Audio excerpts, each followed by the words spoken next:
Boink the Clown closing it down with this one, Arn. What's the worst rib Arn ever heard of or personally saw executed by the Steiner brothers? I can't probably talk about some of the worst ribs that those guys ever did, but they would certainly tape somebody to a chair.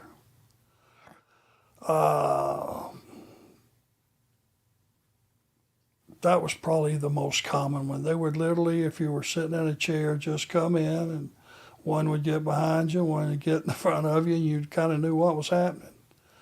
And they would tape you to something or take your bag and maybe suspend it from the ceiling and wrap it with tape or something. And,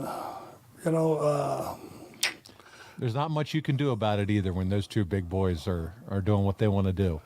Well, I told a story, and I don't remember how long ago it was. This was a rib, if you look at it as a rib.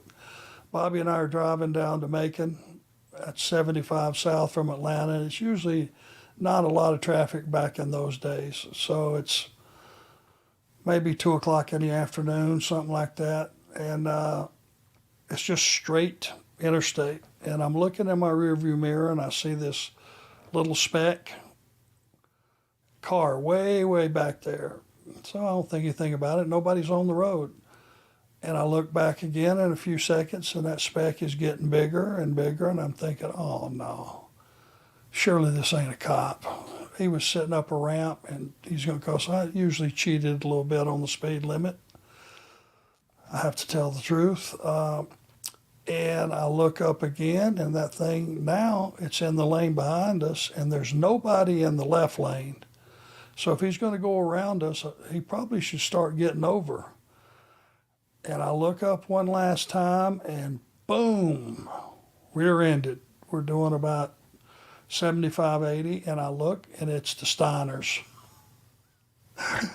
They go around us, they're laughing their ass off, and 80 miles an hour, 90 miles an hour, I just back off. Now, that would be considered a rib, probably a dangerous one, but that's the Steiners. Man, and they don't care. Was it just a rental car just wreck it in the back of somebody? 2 rental cars, yeah. Jeez. Yeah, and the damage wasn't bad. It just scared the shit out of me, though, I can tell you that. Oh, I bet. Well, Arn, on that note, that's going to conclude our coverage of February 1992.